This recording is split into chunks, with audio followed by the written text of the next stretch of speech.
episode of The Mind to Lead with the one and only Anna Rose Richards on the Isolation series. Anna, how are you today?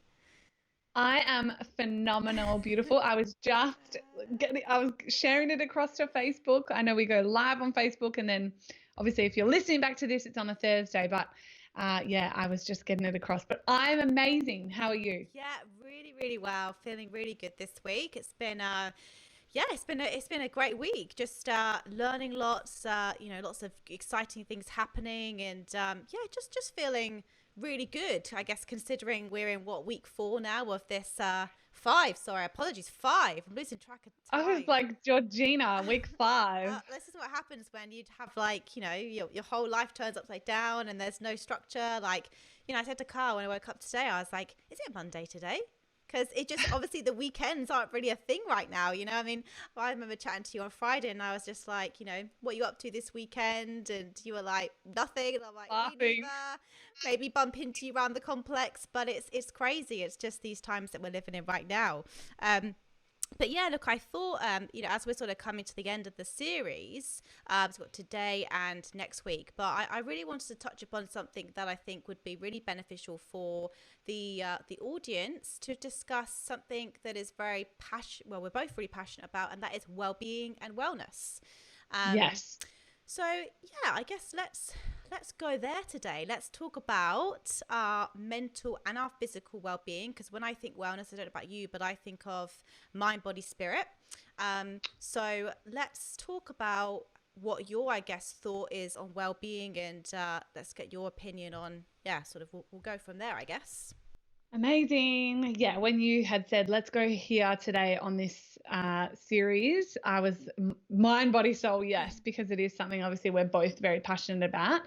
But I suppose for me, when you said it, I was like, well, this is everything. I said, well-being and our mindset practices around it, essentially.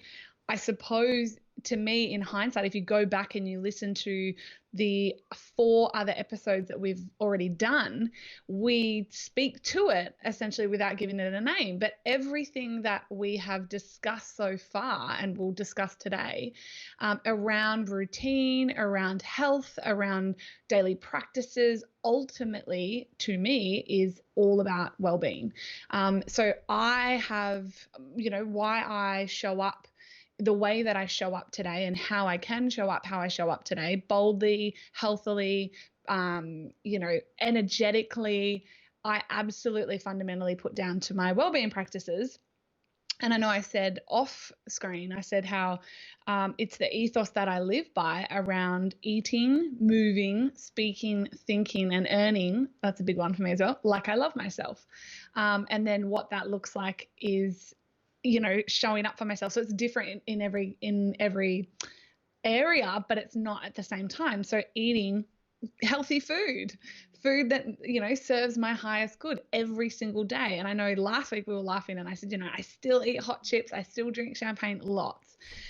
But 80-90% of the time, my well-being practice for my health, the body aspect is food that serves my highest good and to fuel my body so I can show up every single day feeling phenomenal. It's the truth. It's when people ask me how I am and I say phenomenal, I am phenomenal. I am an embodiment of it. I feel fantastic because I eat healthily.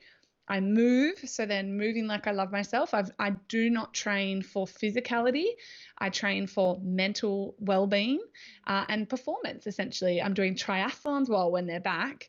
But I've never moved or punished my body to look a certain way. I don't exercise to for physicality. It's not to look a certain way. It's literally for my mindset, for my mental well-being, and then to have fun with it as well.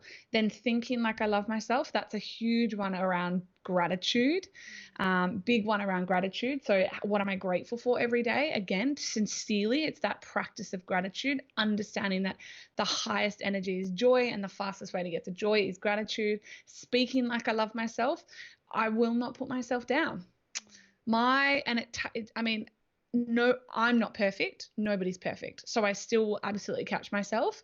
But speaking like I love myself, it's the internal dialogue as much as it's the external dialogue. So for me, speaking like I love myself, I might even in here say something negative about myself, but it's about catching that thought and saying something beautiful instead. So I am well, I am safe. Louise Hay affirmations, which I'm obsessed with.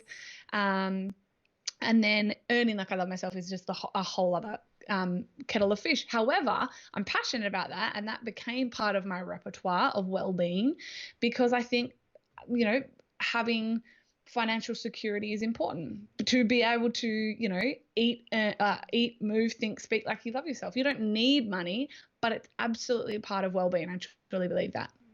I absolutely love that, and I just love that whole formula there that you just discussed. And yeah, I guess for me, like, I can just completely agree with everything you just said there. So I mean, movement has always been a big part of my life ever since I was a young girl. I was very fortunate that I grew up in a home where exercise was just constantly reinforced. My dad would be going to the gym 5 times a week. My mum would always be disappearing to do yoga, Pilates, aerobics. We ate a very healthy diet from a very young age. Now, I know that I am probably, in the unique percentage there, because a lot of people, they do grow up and they do have parents who, look, were doing the best that they can and the best they knew how. But unfortunately, they didn't know what good nutrition looked like. So I think for me, it's just always been a natural thing that I have understood. And I guess one thing that I'm very grateful for my parents for is teaching me the fundamentals of good exercise, good eating habits. And that's just something that I've had throughout my whole life, which I'm very grateful for.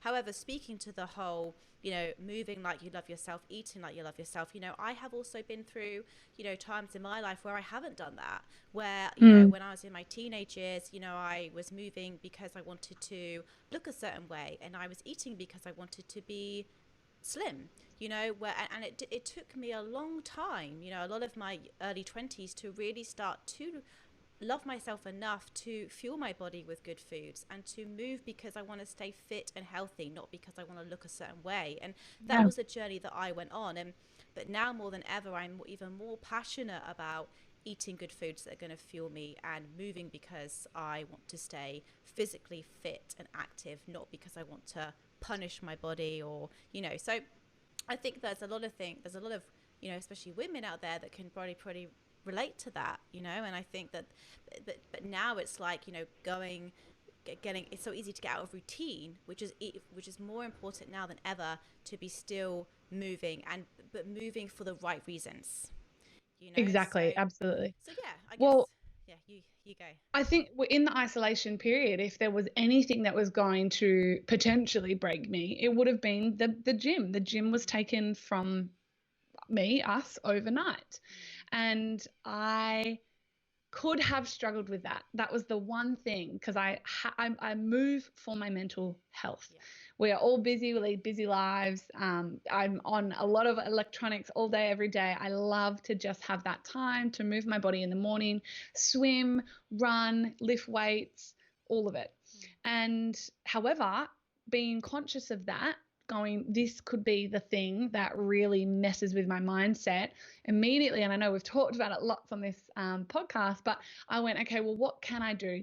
So this is a really important thing that we could sort of say with your mindset, I suppose, but it's asking a better question. So instead of saying, well, why is this happening? Or why is this happening to me? I asked a better question of, well, what can I do about it? What can I do in this moment with what I've got to feel good and to nourish my body and not punish it? And it was the running. It was I thought, well, I wasn't good at it and I hadn't done it in a long time. I know with my try, I'd been training a little bit more with it, but it was only a 4K run.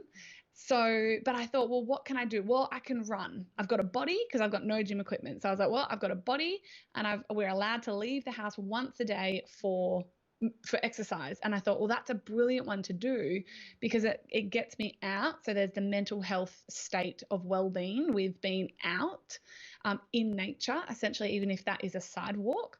and it was nourishing for my body. It was a nourish, don't punish. So, and I've loved it. I've fallen back in love with running. I said to Morgs, we're definitely going to keep this up when the gyms reopen. And it was just something that I then was like, okay, I am going to run to fuel my body and feel good and my mental state.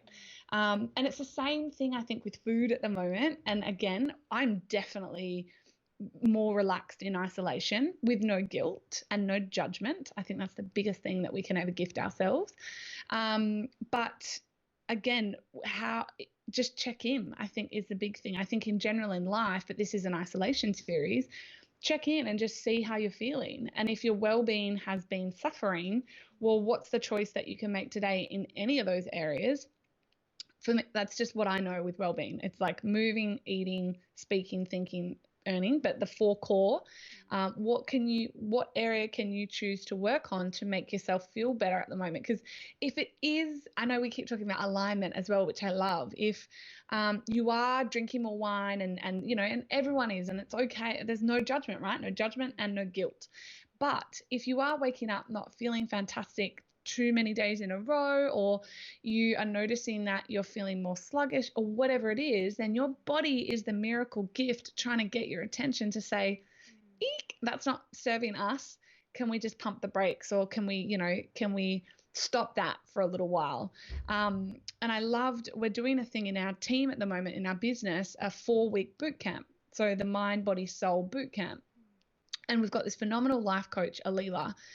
Actually, you should have her on the podcast, and she's coaching the team, and she talks about food, right? And I think this is such a big one on at the moment. Obviously, again, in isolation, everyone ran out and bought bags of pasta and rice and megarine.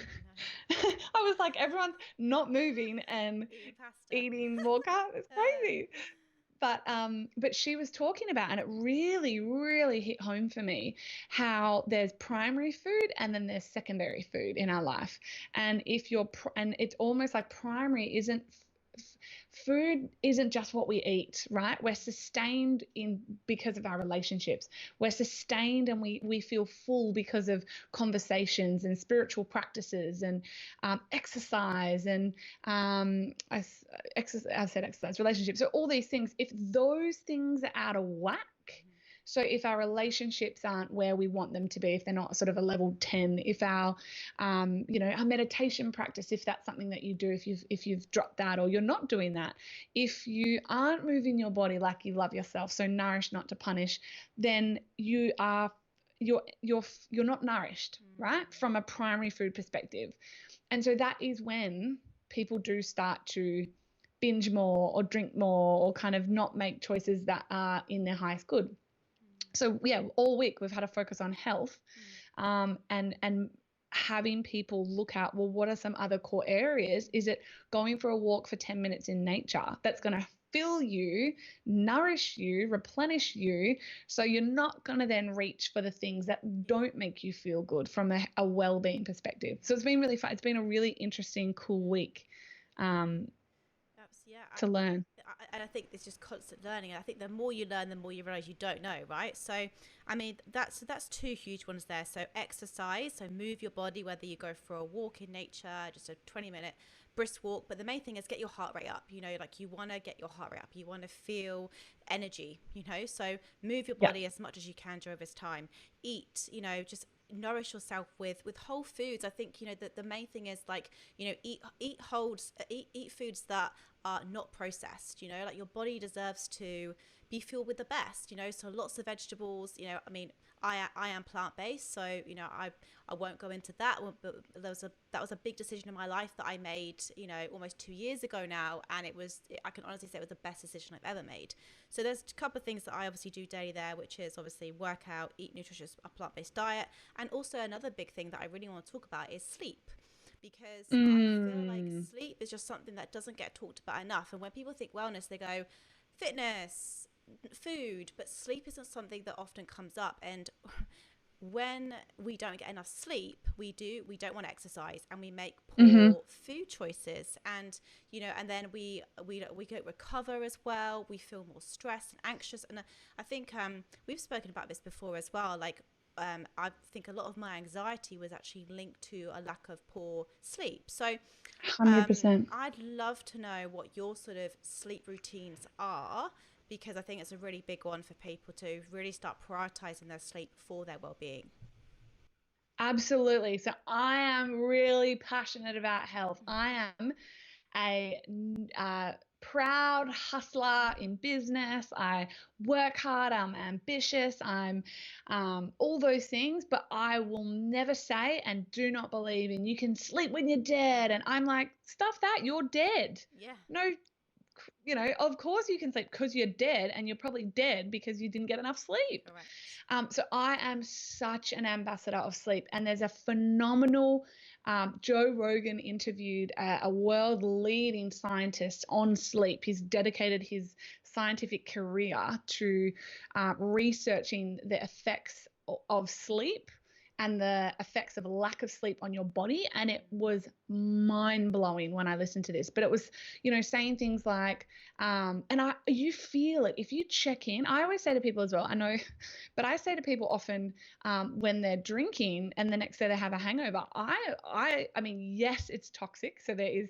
you are detoxing. There's like an alcohol detox. But I also say I truly believe part of that is because you haven't really slept that well because of the sugar spikes overnight. And it's a sleep thing as much as it is an alcohol thing. But anyway, so this guy goes on to talk about how getting a lack of sleep over, the continuous nights in a row is this, and then trying to function is the same as having, a mild case of brain damage. Like there's science on this.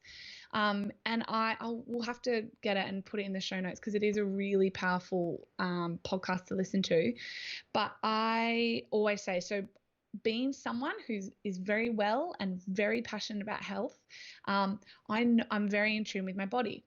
And I know the number one trigger for me with pretty much anything not getting results that I should be getting physically, feelings of anxiousness that pop back up, which is super unusual for me, moodiness. So, my mood's off, sleep. It is all connected to sleep. And I say to so many women out there constantly when they're like, Anna, because I've beaten anxiety, I used to be medicated to the eyeballs on Xanax, daily Xanax, and then another one that it was 2 medications that I, came off through yoga, through meditation and sleep and wellness and supplement, fueling my body with whole foods. But I always say, if you really checked in, so as a woman and man, but as a person, I should say, and you are someone that has a lot of anxiety or feelings of anxiousness, check in and check how are you actually sleeping? Because I can guarantee more times than not, your trigger for anxiety is actually lack of sleep. Because I know for me, and I had a girl on Instagram that had put this stuff up, and she's like, I'm eating well, I'm doing all these things, but I still can't shake my anxiety. And I said, how do you sleep? And she goes, I'm a really bad sleeper. And I said, focus on that, really focus on that. Have a nighttime routine. I'll tell you mine, but have a nighttime routine. Set a bedtime no matter what. Get a better pillow. Diffuse lavender. That's what these are all the things that I do. And come back to me when you focus on that. She came back to me and she was like, it is a miracle. Like, this is the first time in the longest time that I'm on top of my anxiety. And she's like, but I'm getting better sleep. So I'm just like, sleep is the elixir to health. I really believe it. And so my nighttime routine is, I'm a 5 a.m.er, and I know you are too. So to do that, I still need 7 to 8 hours. I'm good with 7. I'm an okay, I can thrive off 7. Some are like, I would die, I need 8 to 9. So first of all, know your number. I'm really good. I can thrive with 7. But usually 8's the magic number, right? So know the number though, and I believe scientifically, there's so much science, it's not less than 7. People that actually like, oh no, I can go do well off 4 hours, you are actually knocking years and years, potentially a decade off your life. And go and look at the science. This is not me just, saying this airy fairy. So yeah, minimum 7, aim for. And then have a routine. So we're all so obsessed with, morning routines, and I am as well. But what does your nighttime routine look like? Get a good pillow. Invest in a pillow. We'll spend $300 on a dress for, an event that we wear once, but we might not spend $100 on a pillow that we spend half of our life on. So get a good pillow. And then have a routine. So you're amazing at this, Georgie. I know you're like no screens, like, so you can do your routine as well. But mine is definitely no screens after 9, because I usually 9 to 10 is like my nervous system unwinding time. So 9 till 10, and I'll go to sleep anytime within there. No lights in the bedroom. It's like a soft lamp, so there's no lights. I'll shower by candlelight. It's like my special delight. And I will always then lavender diffusing in the bedroom, soft lighting, and a book. And Morgs is great because he's like, he will go to sleep in 0.2 seconds if he reads. But I need some more time to unwind my nervous system. But yeah, I have a nighttime routine, because otherwise exactly that, your nervous system is so wound up from being stressed in the day, from whatever, from our phones, the electronics, the kids stress, that whatever, you need that time to slowly unwind and then get a deep restorative sleep. And that's why you wake up, and this, go through yours because I know you're phenomenal at it, but you wake up and it's like, right, let's go, let's get at the day, instead of like, oh my God, and hitting snooze. And I get it if you have poor sleep, of course, because sleep is everything. But what's your nighttime routine? Yes, I definitely have got really strict with this. So, there was a point in my life when I launched my first business where I was not prioritizing my sleep, and I was wondering like why my anxiety was really bad. I was, really struggling to take deep breaths, and having sort of like mild panic attacks a lot. And it wasn't until I really started looking into the science of sleep that you just said there that I realized, yeah, I'm definitely not getting enough sleep.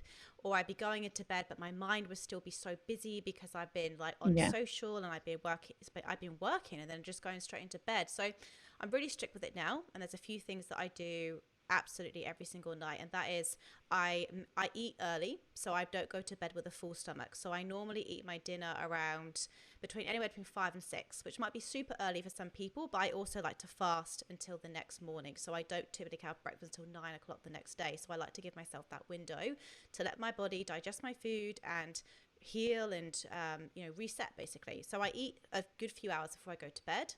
I do watch, something on the TV just to unwind.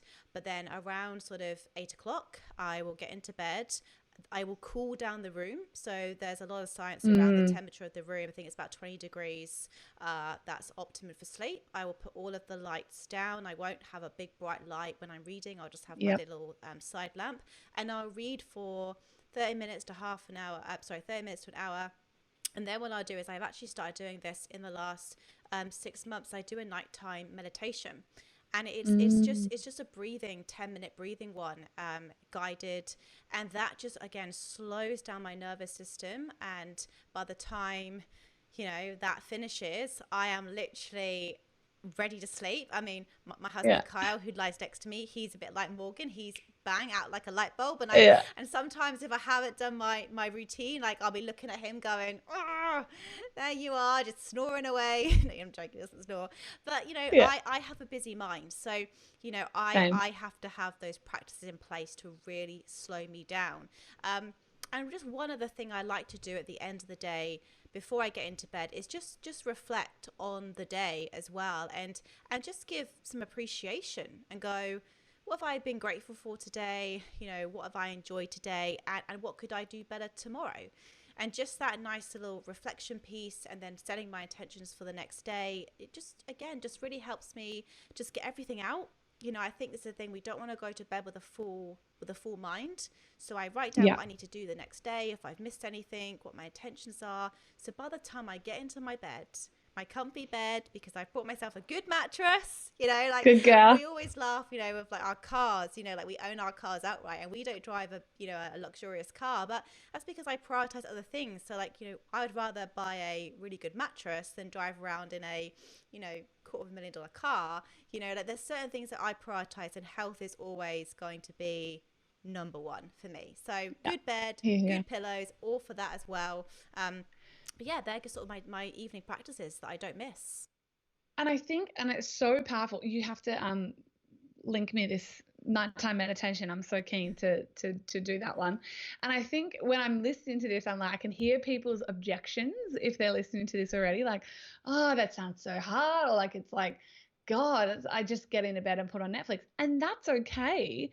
But if you want to live, and I know you say this so beautifully, that level 10 life, these are the little things that you can do. And people do, like, you'll get the comments. I always say it's going to be easy to do and it's easy going to be not to do with your well-being practices.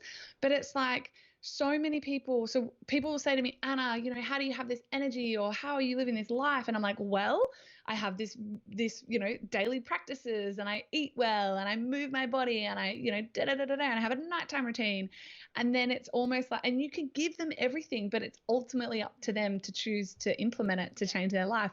But often people just want to stay stuck in that comfort zone. So if you are someone that was just listening to that, telling yourself a story that it sounds not convoluted, but like, oh, you know, it sounds, I'd rather just get into bed and watch Netflix. Sure, we still watch Netflix often, always, but it's like, but also what I would say, how you do anything is how you do everything. So where in your life are you telling yourself that story, like, oh, well, I'm just comfortable where I am, if you're not where you want to be yet? Do you know what I mean? It's like, but you could implement a nighttime routine, say, if you haven't been, and completely transform your life. That's it, exactly.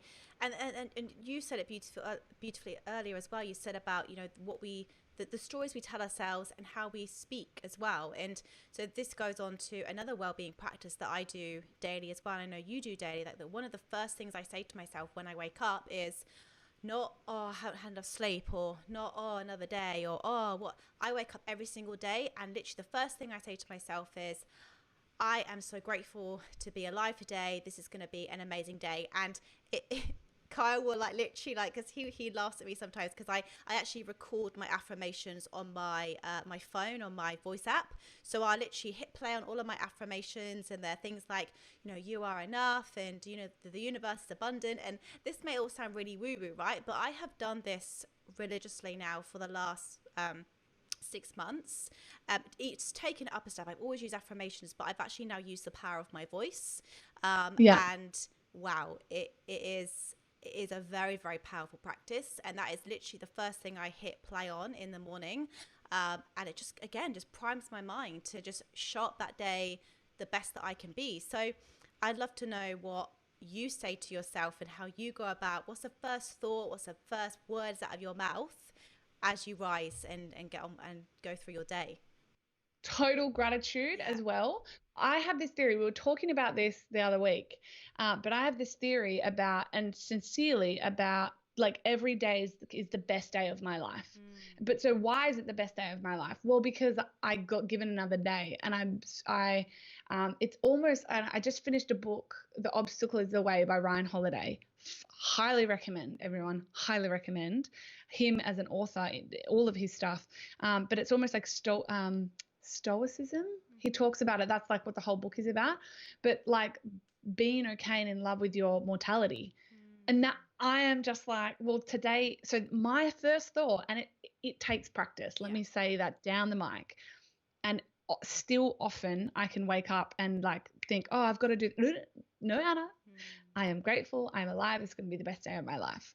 So, and it will take time to build that habit and practice, but I'm the exact same. So I am so grateful. Morgs laughs at me most mornings. But then I actually do something. So it's called scripting, essentially. It's something that my best friend taught me. I'd always spoken, so was raised to believe that it's the truth. It is science. I'm like, you speak things into being. So you speak life or death over your life. We have the vision boards and everyone does all those things.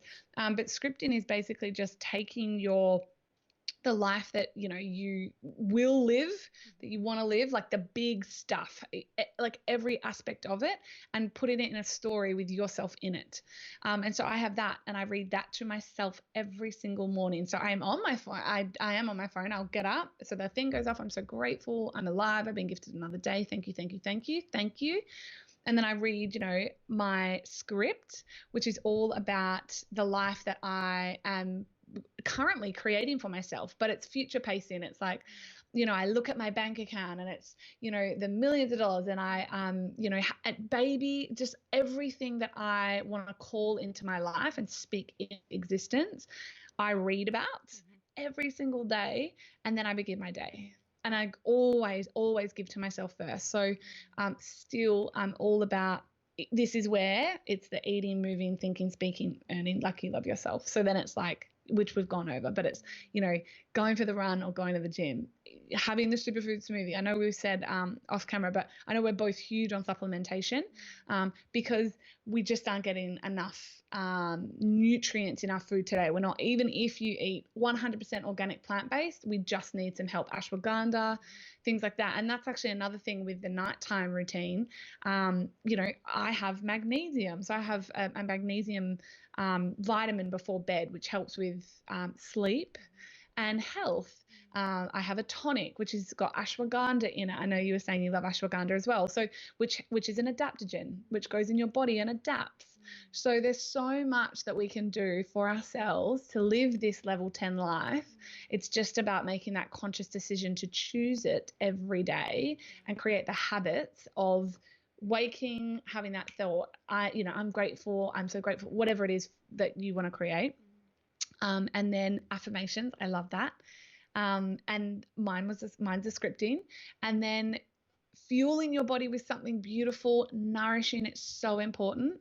And moving it like you love it, not to punish it.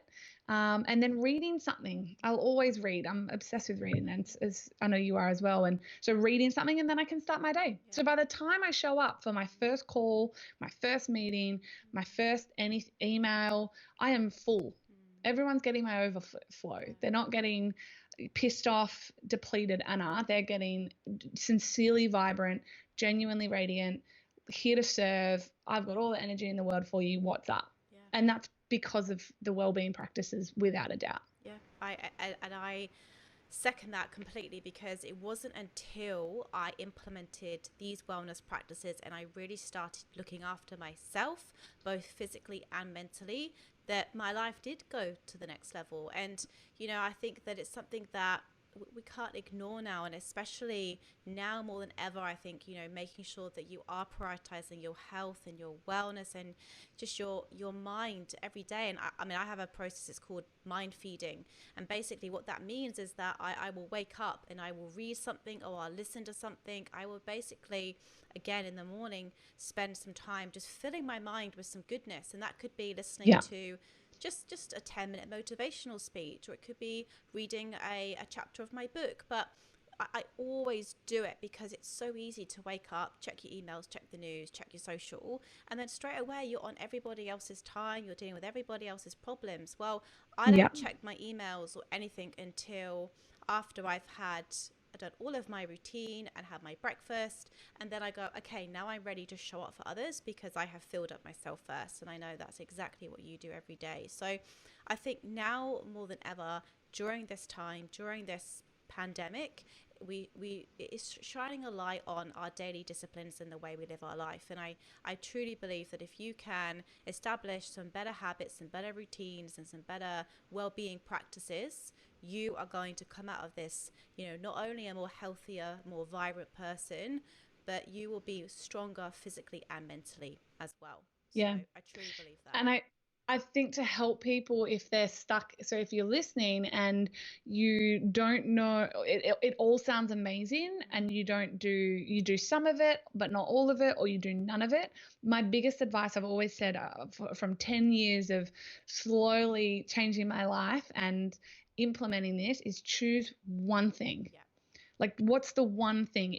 Are you someone that knows they desperately need to clean up their diet? Start there. That's your one thing. So you're going to start to choose in the morning, because how you start your day is how you end it. That's the one for the next month, 30 days. You're going to commit to fueling your body with something that you love too. Don't make it bland or boring, but choose a healthy way to start your day, food wise. And then if you're pretty good with that, and you could do better. But if it's like movement, if you're like, I know I need to move my body more, I need to, nourish it and not punish it, start there. That's going to be your one thing. So, set an alarm and get up and go and move your body in a way that feels good. And it could just be a walk. Go for a walk. If it's a mindset thing, it's all mindset. But if it's gratitude, you're pretty good with the other two, but you just know that implementing a good gratitude practice will be life-changing, start there. Do your gratitudes non-negotiable 30 days, cross it off on a calendar, get the habit.